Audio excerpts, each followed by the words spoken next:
강원 CBS 라디오 해피데이 김선일 목사의 반가운 오늘입니다. 매주 토요일 낮 12시 5분부터 1시 30분까지 우리 지역교회 섬기시는 우리 장로님들 혹은 목사님들 모시고 진행하는 시간인데요.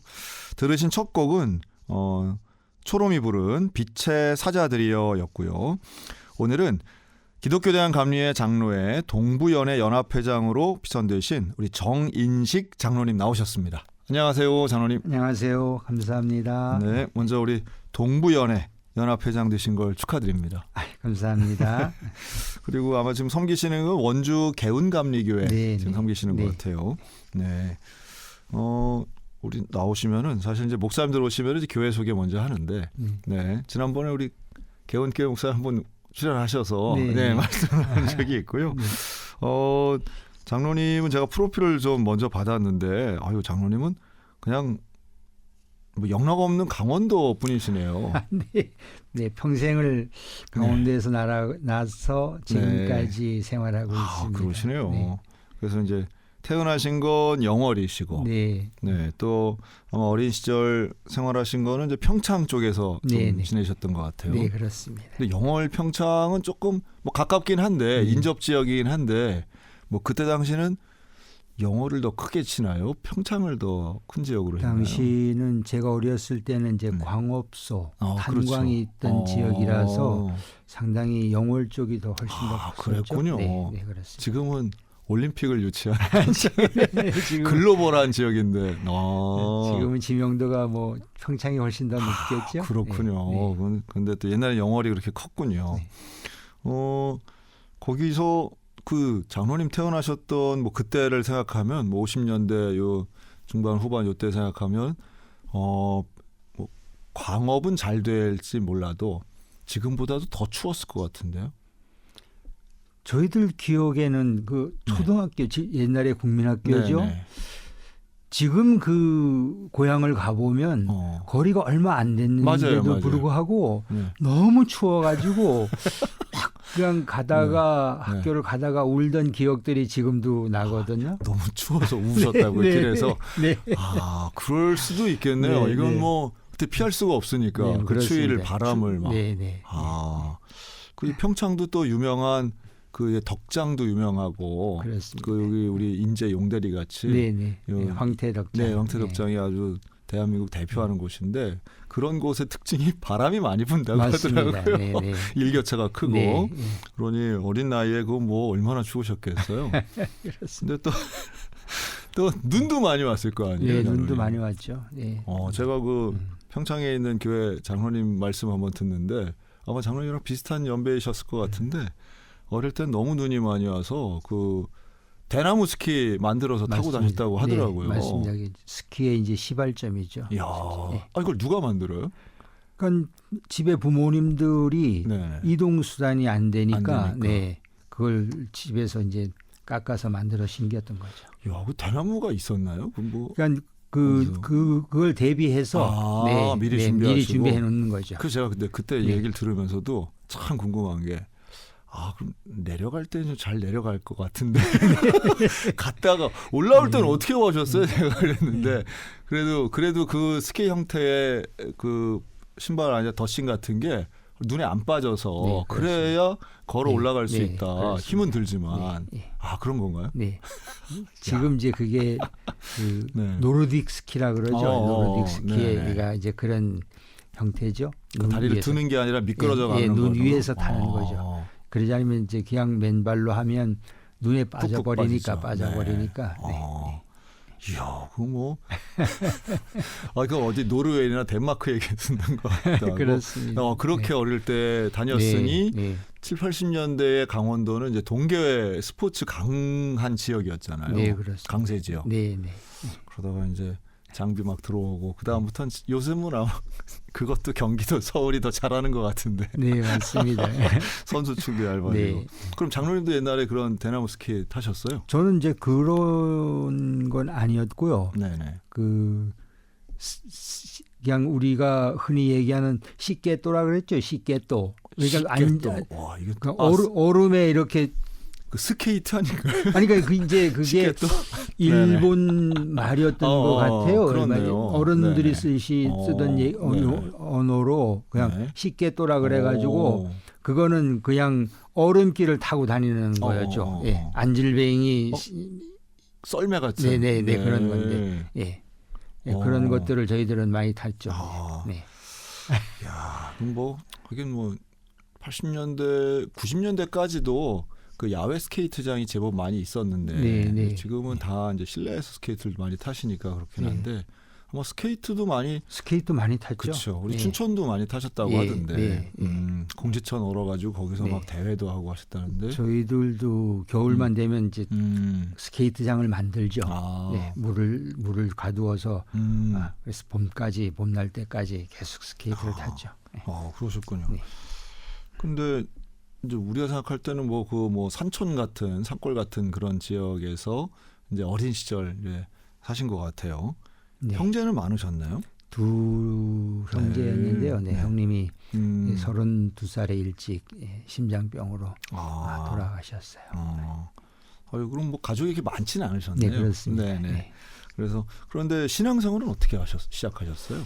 전 처음에 이제 지금 그 돌아가신 형님을 따라서 마차의 영월 광업소가 가장 그 잘 될 때, 성황리에 운영될 때 참 교회가 이렇게 골목마다 많았던 기억이 있어요. 영월에. 네, 영월 광업소에 있는 마차에서. 그래서 형 따라 지금 하면 이제 그게 교회 학교죠. 그렇죠. 예, 교회 학교에 처음 이제 발을 들여 놓으면서부터 실제 이제 신앙생활을 처음 시작했죠.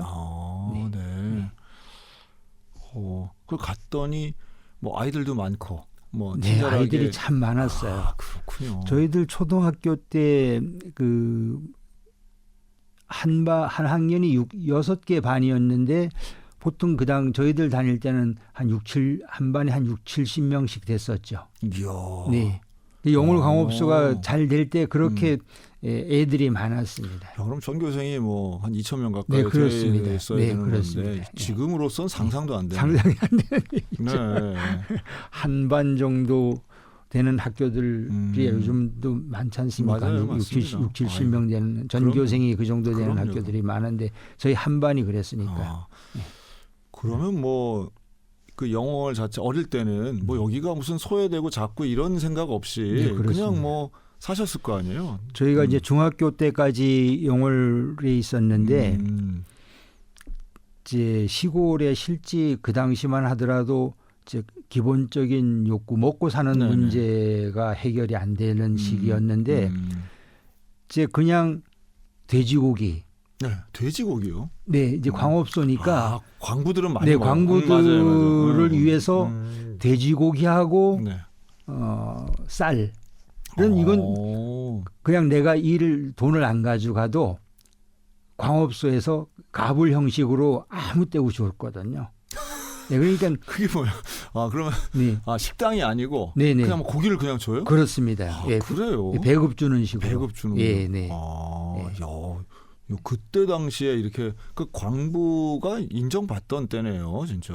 상당히 이제 시대적으로 보면 뭐 이렇게 상류층은 아니지만 일단 먹고 사는 문제는 걱정이 없었죠. 네. 그러니까 자부심 있는 일터가 됐네요. 그렇습니다. 네. 그러니까 일은 힘들었지만, 그렇죠. 그러나 이제 뭐 안 힘든 게 어디 있어? 이제 그래도 정부로부터도 이렇게 인정받고. 확실히 저도 어릴 땐 강원도 하면 당연히 광물, 광업 이런 거 했으니까. 근데 지금 그런 광산들이 다 문을 닫고 지역적으로도 상당히 좀 암울하다 하는 느낌의 뉴스들이 사실 지역에서 계속 나오고 있는데. 지금 대한석탄공사가 지난해인가 마지막으로 화순광업소가 폐광을 하면서 이제 국내의 탄광은 전혀 이제 그러니까 채굴을 안 하는 상태죠. 그럼 참 좀 안타깝기도 하고 이제 시대가 바뀌었다. 또 뭐 연료 소비 형태도 달라지고 맞습니다. 했으니까요. 그러나 이제 이때는 그랬던 다른 분위기가 있었던 거네요. 그리고 사람이 있으니까 이제 교회들도 있고 또 그 교회 가셔서 이제 신앙생활 시작하시고. 뭐 그러면 여름성경학교도 막 참석하시고 했겠네요. 아 그렇습니다. 근데 그때 네. 제가 기억으로는 네. 교회 가면 뭘 잘 주니까. 네. 그때 이제 일단 그래도 먹는 거, 뭐 그런 것들을 교회에서 이제 주니까 네. 뭐 처음에 갈 때 어떤 뭐 예수님을 알아서 간 건 아니지만, 그러니까 교회 가면 친구들 많이 만나고 그렇죠. 또 먹는 거 많이 주고 이러니까 그냥 형 따라서 음. 자연스럽게 교회를 갔던 것 같아요. 그러다가 그래도 이제 어떤 신앙의 계기가 있었을 것 같은데. 그래서 사실 이제 네네. 중고등부를 거치고 제가 이제 고등학교를 졸업 맡으면서 네. 한동안 이제 또 방학기가 있었죠. 아, 인생의 방학. 네, 네. 네. 그런데 이제 막상 제가 이제 아버님이 병환이 들고 제가 어떤 정신이 번쩍 들어서 그때 이제 다 직장 생활을 시작하면서 제가 한월산 기도원을 갔어요. 그러니까 20대 얘기시죠? 네, 20대 얘기입니다. 네, 한월산 기도원 예전엔 그 산상 집회를 많이 했지 않습니까? 그럼 이천성 목사님 네, 네, 한월산 맞습니다. 기도원. 네, 네, 한월산 기도원. 네. 뭐 개도 방언 받는다 네. 뭐 이랬던 전설적인 기도원이죠. 네, 거기를 갔는데 이제 갈 때 이런 생각을 했어요. 네. 네.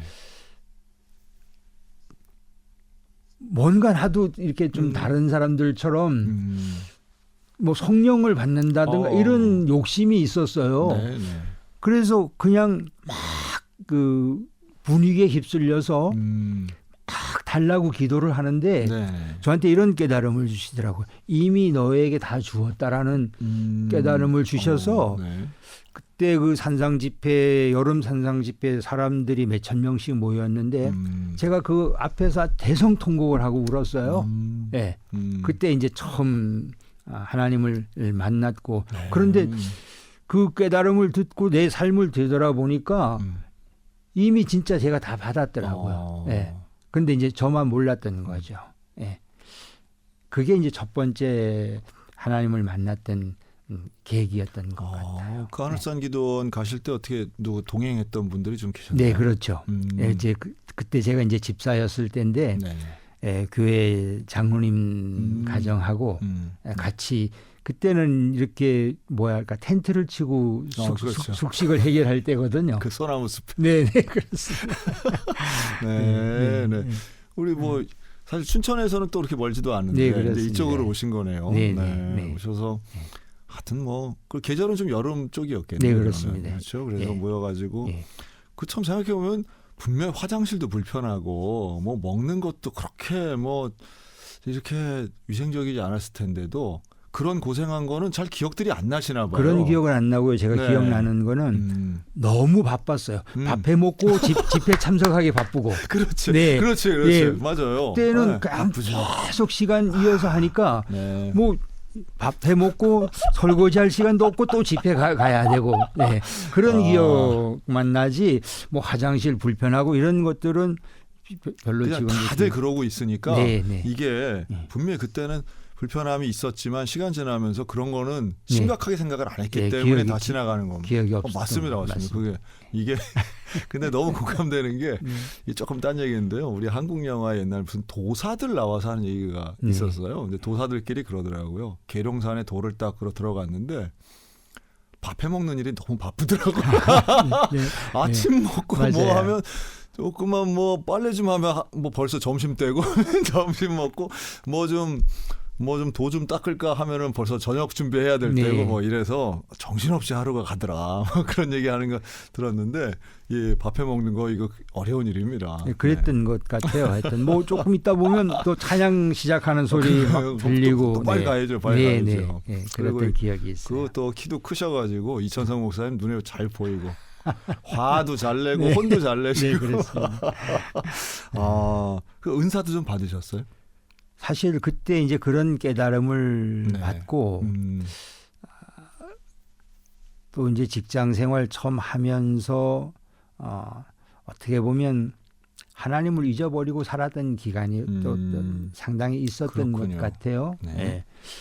그러다가 이제 사실은 저에게 깨달음을 주신 거는 이런 거더라고요. 그런 상황 속에서도 주님은 늘 저와 함께 하셨다. 네. 예. 그게 이제 결정적인 제가 정말 하나님 앞으로 귀의하게 된 거는 제가 세상에서 방황을 할 때 가장 내가 사랑하는 딸을 하나님이 치시더라고요. 근데 몰랐죠. 그게 아이고. 그런 이유였는지. 근데 이제 막상 딸이 돌아와서 그런 상황을 봤을 때 그때 또 다시 저에게 깨달음을 주신 게 바로 너 때문이야. 이런 그런 그 깨달음을 주셔서 제가 그 자리에서 그냥 꼭 꼬꾸라져서 대성통곡하고 하나님 앞에 회개했어요. 예. 그 이후에는 지금도 마찬가지지만 그래 내가 남은 생에 하나님 위해서 살다 가야지.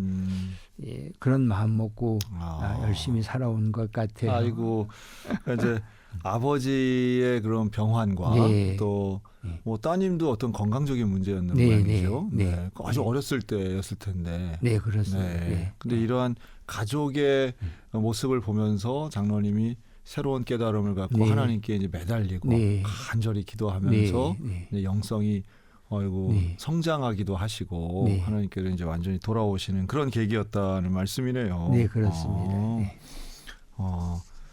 그러면 근데 그때는 이미 이제 결혼을 하신 거네요. 그렇죠. 네. 우리 권사님하고는 어떻게 만나셨어요? 이제 사실은 제가 이제 첫 결혼에 대한 아픔이 있습니다. 아, 그러세요? 네, 처음에 이제 총각 때 연애하다가 네. 사실 조금 처음에 만났던 그 여자친구하고 관계가 안 좋아서 네. 네. 뭐 연애까지 얘기를 네. 네, 뭐 그럴 수도 있죠. 그거야 뭐. 네. 그런 다음에 이제 직장에서 집사람 만났죠. 아, 네. 아니 뭐 그건 뭐 아유 젊을 때 뭐 그럴 수도 있는 거죠. 근데 지금 생각해 보면 네. 어느 시점에 이제 이런 깨달음을 주시더라고요. 내가 40년 전에 너에게 천사를 보냈다. 예. 그러니까 고생을 참 많이 했어요. 제 집사람이 네. 제 부모님 모시고 살면서 또 직장 생활 같이 하면서 어머니가 일찍이 또 이제 병원에서 계속 바깥 출입을 못하는 상황에서 이제 세 가지 일을 집안일 해야 되지, 직장 생활 해야 되지, 이제 부모님 모셔야 되지 상당히 예, 어려웠는데 제가 사실 속을 많이 썩였죠.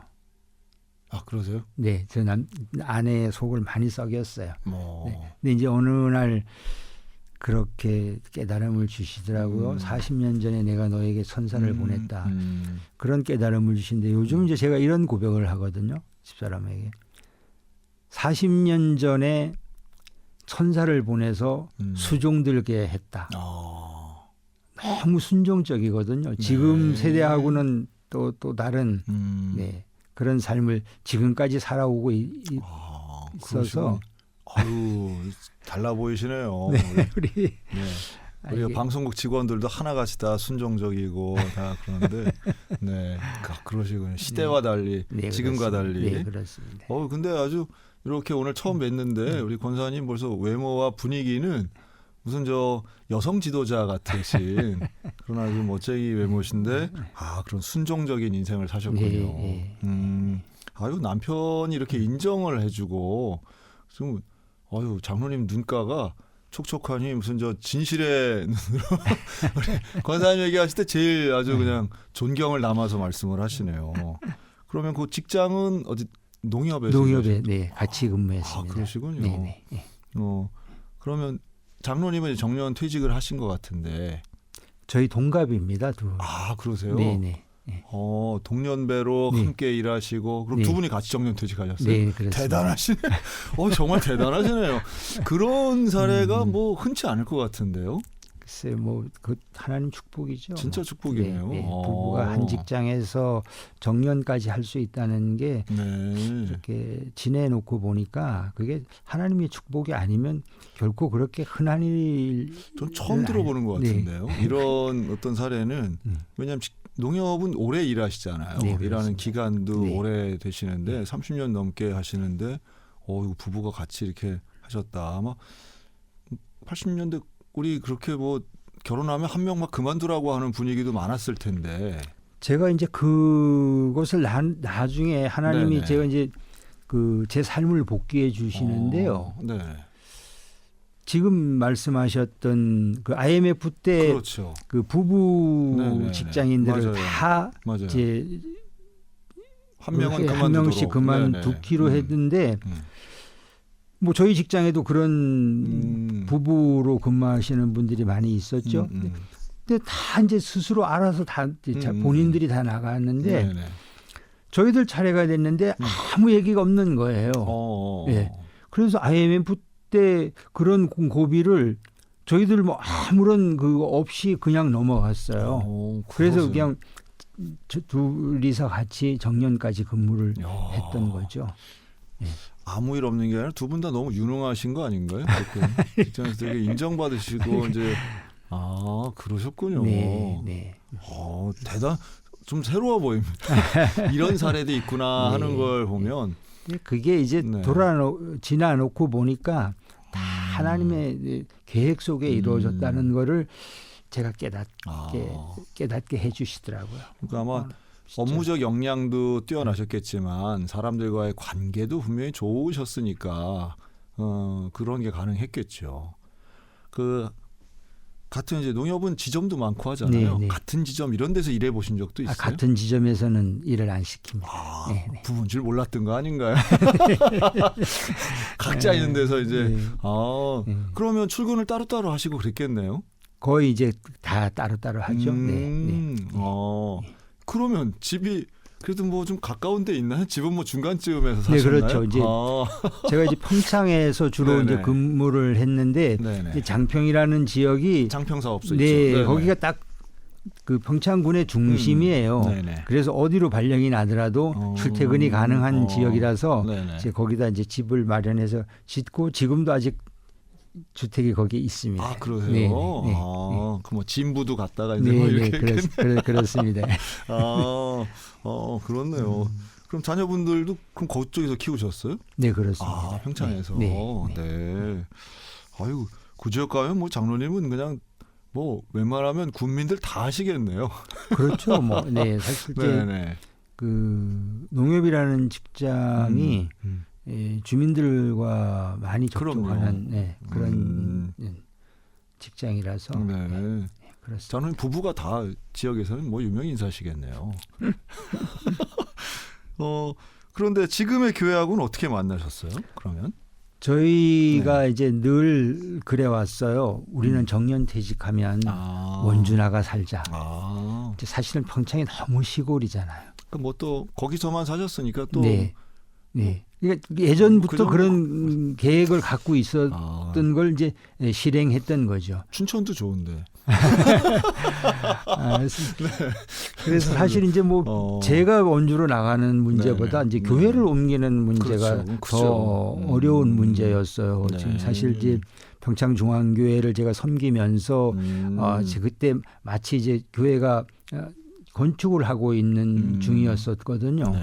그래서 이제 교회 건축을 다 맞춰놓고 그리고 이제 저도 또 이제 직장에서 퇴직을 하게 되고 해서 나갔는데 그 담임 목사님이 이제 임용 증서를 안 해주시는 거예요. 그래서 제가 춘천 원주에 나가 있으면서 평창 본교회를 2년 반을 그냥 주일만 다니고. 그럼 이때 장로님이셨을 거 아니에요? 네.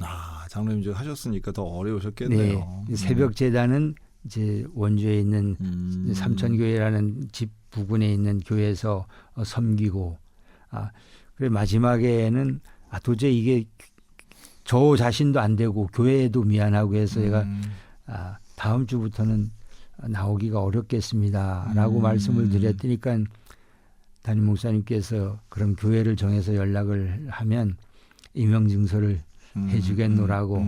그래서 제가 이제 한 2년 6개월 만에 원주로 이제 교회를 옮기게 되었죠. 목사님 참 힘드셨겠네요. 평창중앙교회도 감리교회인가요? 네, 그렇습니다. 그러니까 뭐 사정이나 상황은 이해가 되더라도 또 정서적으로 쉽지 않으셨겠죠. 그건 뭐 충분히 이해가 됩니다.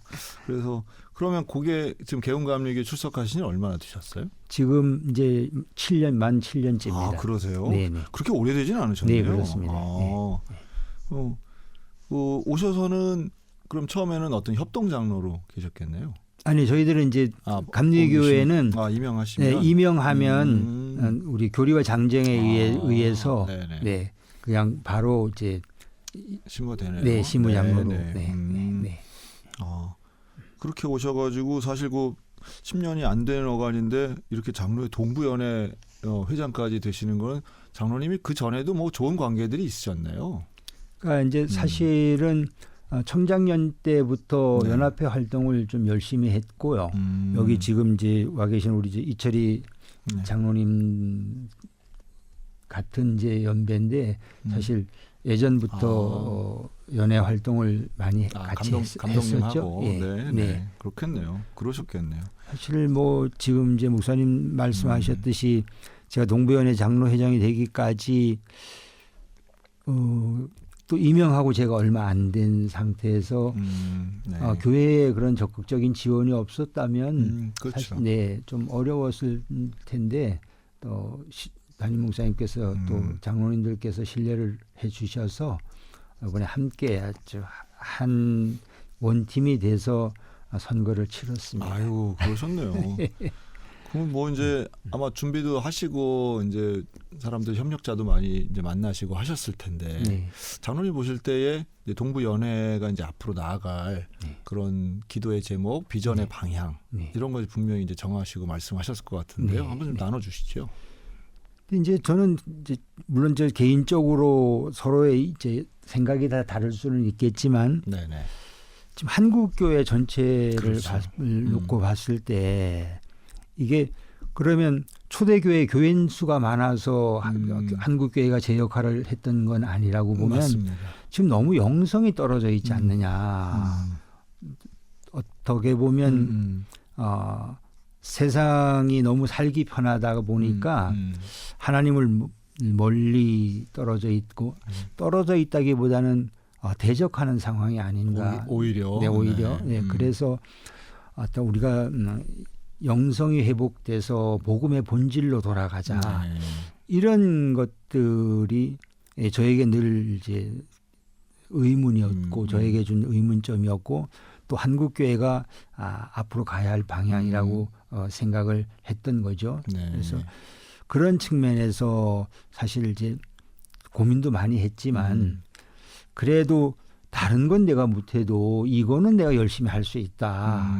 그래서 우리 장로들이라고 하면 그래도 평신도 단체에서는 가장 이제 상위에 있는 지도자들이기 때문에 우리 장로들이 한번 본질로 복음의 본질로 한번 돌아가는 회복 운동을 해보자라는 가장 컸죠. 그런 생각들이요.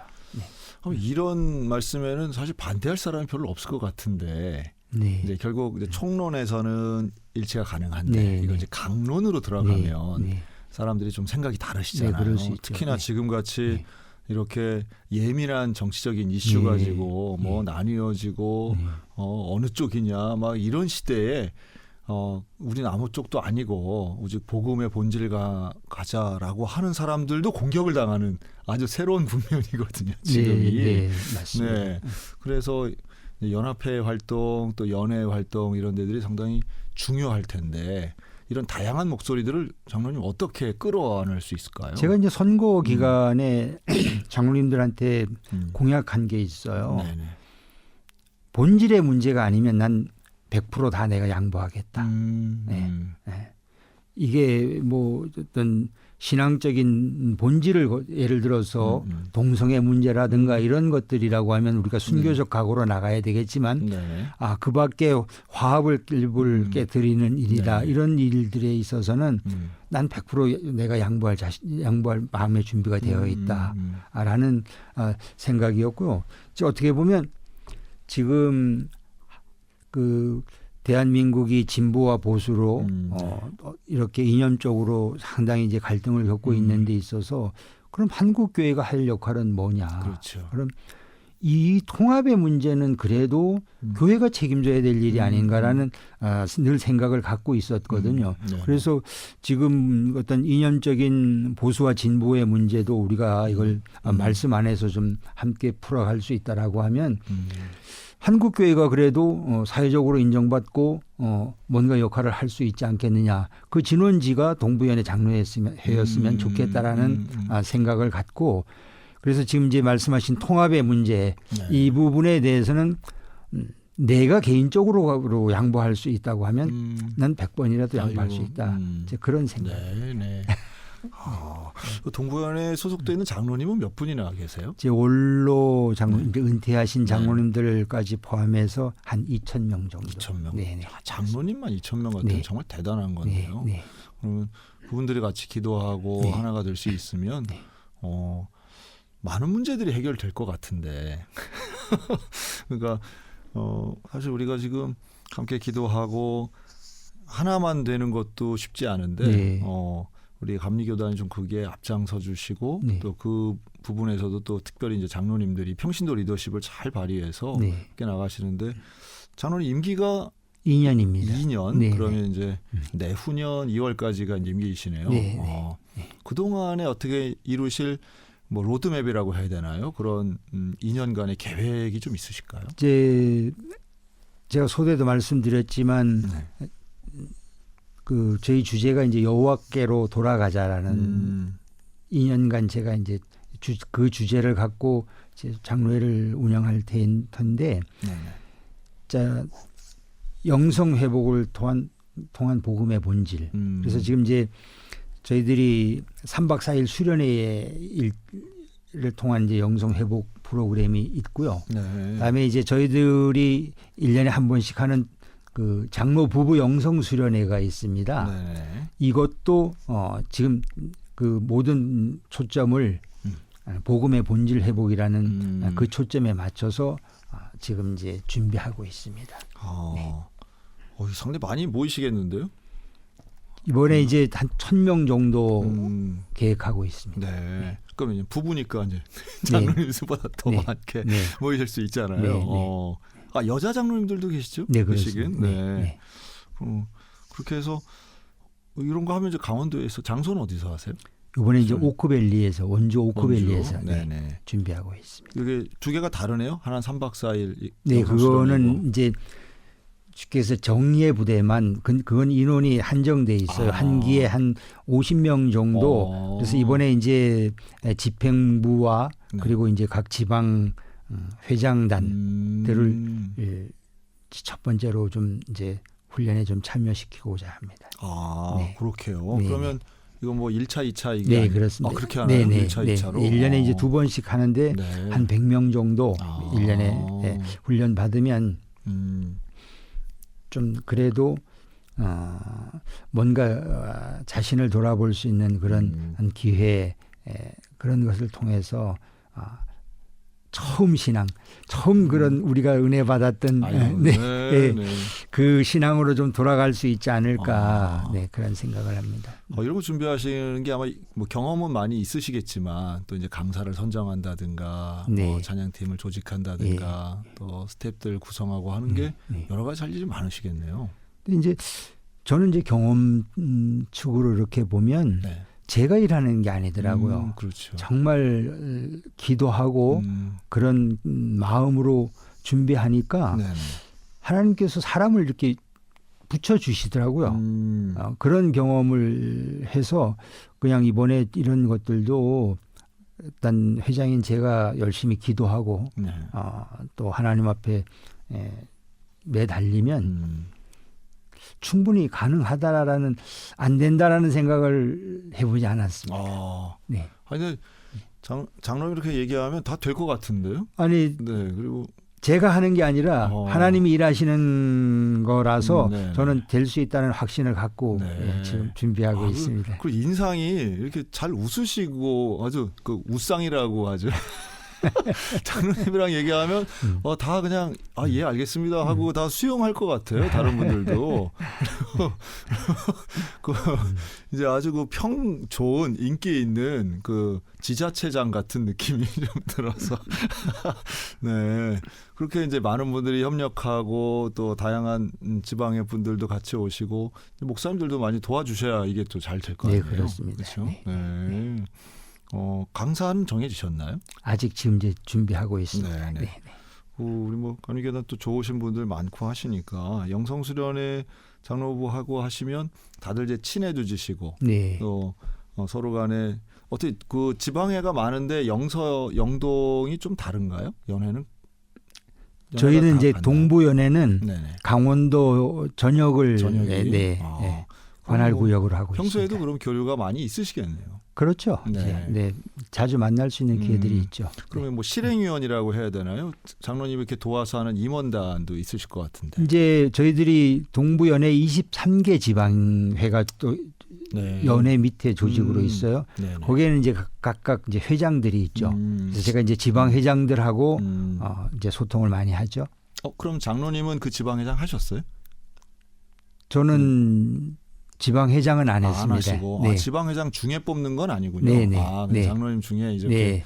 아니 이제 연회 연회. 자격이 있죠. 이제 부회장을 했다거나 지방 회장을 거쳤다거나 네. 그런 자 중에서 이제 회장이 될 수 있는 거죠. 23기 회장이시네요. 네, 23기입니다. 네. 요 동부연회 회장 장로 회장은 그렇게 오래되진 않았네요. 그렇죠. 13기. 네, 네. 네. 그래서 이렇게 이제 모이시면 뭐 다른 장로님들 모임이나 이렇게 가도 되게 화기애애하고 아주 그 보면 협력하고 오랫동안 아셨던 분들도 제법 많고 이래서 또 장로님들 사이에서는 어떤 교회의 어려움이라든가 이런 고통들도 많이 이렇게 공감하시더라고요. 많이. 네, 그렇습니다. 네, 네. 교회 운영의 어려움들. 네, 네. 아마 그런데서 큰 위로도 얻고 격려도 얻지 않겠나 네. 생각은 드는데 네. 장로님 다른 교회들 다른 후배 장로님들에게도 네. 좀 이렇게 좋은 조언도 해주시고 그러실 거 아니에요. 그렇죠. 이제 어떤 우리가 집행부가 가고자 하는 방향이 우선 먼저 중요하겠죠. 네. 네, 그러고 이제 그런 방향성을 갖고 일하는 모습 속에서 후배들이 보고 배울 수 있는 것들 이런 것들을 실질적으로 어떤 전통적으로 계승을 하는 그런 부분이 상당히 이제 중요하겠죠. 예. 그렇다고 보면 뭐 실제 이제 연회 활동 우리가 연합회 활동을 하면서 얻을 수 있는 장점이라고 할 수 있을까요? 생각의 폭을 넓힌다거나 아니면 또 여러 가지 생각들을 우리가 함께 공유하면서 얻을 수 있는 내가 알지 못했던 이런 것들을 또 습득한다거나 네. 아니면 또 이제 장로님들과의 대화 속에서 각 그 교회의 전통 또 지방의 전통들이 다 다를 수 있지만 이렇게 이제 서로 소통하면서 좋은 점들을 따라가는 것 이런 것들이 그래도 우리 연합회에서 얻을 수 있는 어떤 순기능이 아닌가 이런 생각을 하게 되네요. 네. 지역마다 사실은 지금 인구 소멸도 어렵고 네. 또 지역 안에서 이제 교회 교인들도 줄고 그리고 교회 역량들도 이제 많이 부족하다 하는 평가들이 있고 앞으로는 더 어려워질 것이다. 그렇죠. 이렇게들 걱정들 네. 참 많이 하시는데 아마 장로님들도 눈에 보이시잖아요. 네, 맞습니다. 교회 이제 젊은이들은 없고 이제 뭐 지역마다 조금씩의 차이는 있겠지만 그런 걸 볼 때에 뭐 우리가 없는 사람을 만들어낼 수는 없는데 그렇죠. 지역 소멸 자체를 뭐 우리 특정한 개인이 막을 수 있는 건 아니라고 보여지지만 그래도 교회가 연대해서 현재 계시는 주민들에게 의미 있는 사역을 하고 여기에 우리 장로회 연합회가 뭐 맡아야 될 부분을 지금 이제 복음의 본질로 설명을 하셨는데 이런 복음의 본질을 이룰 수 있도록 장로회가 연합하고 또 수련회를 통해서 영성을 배가시키고 이렇게 하는 2년을 통해서 장로님이 꿈꾸시는 2년 후에 모습은 한번 어떤 게 있을까요? 저는 이제 제 개인적인 복음의 핵심 가치가 있습니다. 네네. 드림, 섬김, 나눔이라고 하는 핵심 가치를 좀 함께 공유하고 싶어요. 2년 동안. 네, 그게 뭔가 하면 자, 드림이라고 하는 것은 어떤 예배를 통해서 내 자신을 하나님께 최고의 가치로 드릴 수 있는 그런 드림. 섬김이라고 하는 것은 우리 주님이 이 땅에 오실 때 내가 세상을 섬기러 왔다는 것처럼 정말 섬기는 장로회가 되겠다라는 그런 마음의 다짐이 있고요. 그다음에 이제 나눔이라고 하는 것은 사실 어떻게 보면 우리는 흙으로 왔다 흙으로 돌아가는 인생들인데 세상에 있는 것 때문에 마음 상하고 때로는 그걸로 인해서 다툼이 일어나고 하는데 정말 서로 가지고 자기가 가진 것을 나눌 수 있다고 하면 그럼 나눔이라고 하는 것이 꼭 물질을 주는 것만 나눔이냐? 전 그렇게 얘기하고 싶지 않아요. 정말 우리가 없으면 마음을 나누는 게 가장 소중하지 않을까 이런 생각을 하면서 제가 갖고 있는 이 복음의 핵심 가치를 우리 동부연회 장로회 연회원들이 좀 함께 공유했으면 좋겠다. 그래서 무엇보다도 우리가 장로라고 하면 대접을 받기보다는 섬김의 위치에서 교회를 섬기고 또 지방을 섬기고 연회를 섬기고 더 나아가서는 대한민국을 품고 섬길 수 있는 그런 장로들이 되었으면 좋겠다라는 그런 욕심이 있습니다. 아유 너무 감사하네요 말씀이. 올해 2025년 제23기 장로회 동부연회 회장으로 당선되신 우리 정인식 장로님과 말씀 나누고 있는데요. 장로님은 지금 북에 좀 섬기시는 교회 원주 개운감리교회 죄송합니다. 원주 개운감리교회 섬기시는데 장로님으로 되시기 전에 어떤 신앙적인 어려움을 좀 고민을 하셨다고요. 네. 장로를 해야 될까 말아야 될까부터 해서. 네, 그게 이제 사실은 제 개인의 신앙적 가치와 이렇게 충돌되는 일들이 제 교회에서 있어서 사실 이제 장로가 되는 것 자체를 좀 거부했던. 근데 지금 돌아보면 그것조차도 하나님의 뜻이 아니었던가. 그런 연단의 과정이 없었으면 오늘의 제가 있었을까 이런 생각을 하면서 하나님 감사합니다. 그런 고백을 드리죠. 조금 이제 예상보다는 조금 늦게 이제 장로 안수가 되셨는데 그렇습니다. 그래도 그 임직하실 때에 가족들이 다 이렇게 축하해 주시고 그래도 교회 축하 받으면서 하셨을 거 아니에요. 네. 그 자녀분들은 어떻게 지금 일남 일녀입니다. 네. 제 아들 녀석이 이제 큰 위인데 같은 이제 원주에서 직장 생활하면서 한 교회에서 신앙 생활하고 있고요. 딸 아이는 이제 그 대전 한빛 감리교회 부목사로 섬기는 이제 사위가 목사님 사모님이시군요. 사모로 지금 있습니다. 그 따님이 좀 건강이 안 좋으셨던 그 따님인가요, 그럼? 네, 그렇습니다. 다 장성해서 이제 가정 이루고 더더군다나 사위가 이제 목사님이시네요. 감리교단 목사님이시고요. 사위 목사님도 좋아하시겠네. 이렇게 선거에서 이겨서 되게 좋아하셨겠네. 그리고 다른 이런 연회 회장이면 연회 내에서만 선거권이 있으신 거죠, 장로님들? 연회 장로회 중에서 이제 임원. 저희들 이제 아까 말씀드렸듯이 시무 장로만 한 900명 정도 되는데 그 중에서 이제 임원 숫자가 한 400명 정도 됩니다. 400명이 이제 투표를 하는 거죠. 그렇게 선거권이 있으신 분이 좀 제한적이네요. 네, 그렇습니다. 그분들이 뭐 다 참여하지 않는다 그러면은 뭐 한 300여 명이 이렇게 하시겠네요. 이번에 이제 360명이 투표에 참여했습니다. 한 90% 정도가 참여했죠. 총회 때 그렇게 다 오시는 거예요? 대단하시네요. 네, 그렇습니다. 대단하시네요. 후보가 몇 분이셨어요? 이번에 두 사람이 출마했습니다. 아이고 치열했겠네. 360명 같으면 뭐 해볼만 하고 이렇게 뭐 딱 표심이 나오겠네요.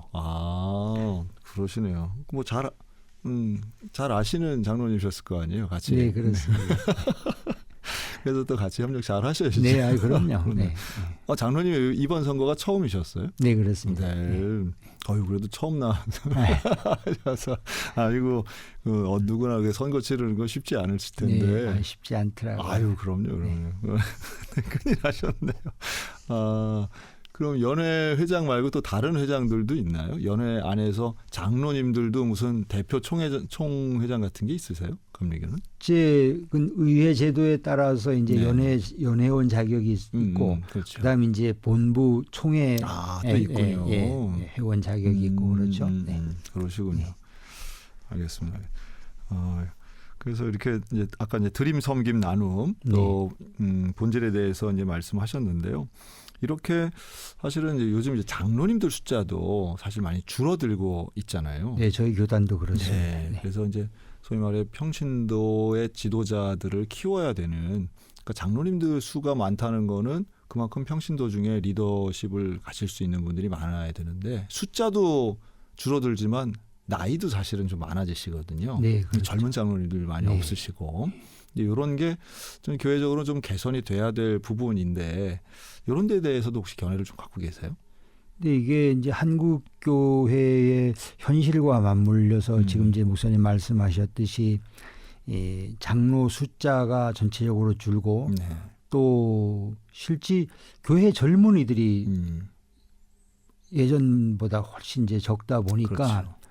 저희들 시대의 장로가 됐던 연령보다 훨씬 또 늦게 맞아요. 되는 그런 건데 이게 뭐 어떤 한국 교회의 문제라기보다 이거 대한민국의 맞습니다. 어떤 네네. 첫 번째 과제가 돼야 되지 않을까 싶은 네네. 생각이네요. 이건.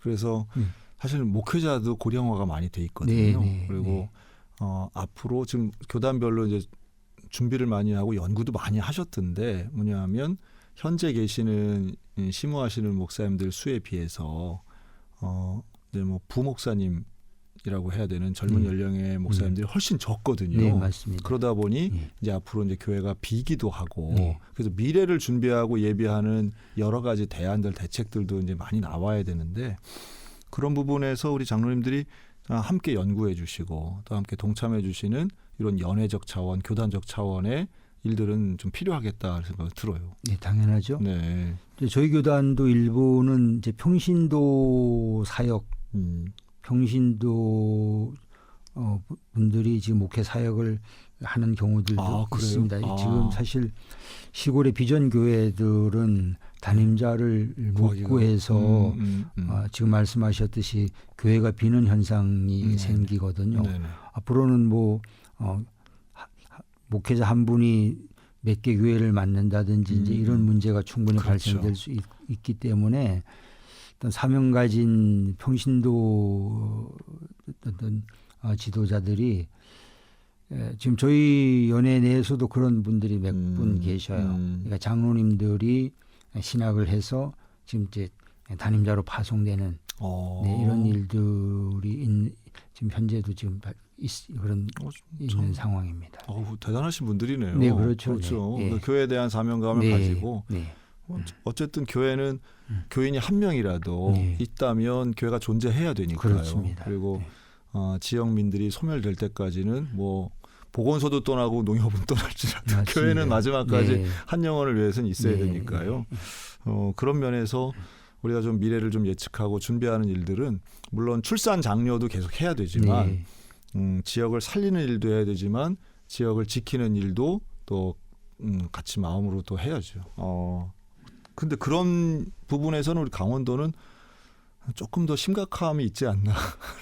그렇죠. 네. 지금 실질적으로 뭐 타교단도 마찬가지겠지만 우리 감리교회만 하더라도 시골에는 부목사를 못 구합니다. 맞아요. 네. 네. 이게 현실이에요. 맞습니다. 네. 네. 그러니까 이건 보수의 문제가 아니라 아니에요. 네, 네. 그게 아니라 절대적으로 지금 인원 자체가 부족하기 때문에 네, 시골에는 사실 뭐 청빙 공고를 내도 맞아요. 네, 잘 구하지 못하는 현실. 그래서 저희끼리는 그냥 아골골짝 빈들보다 여기가 더 먼 거 아닌가.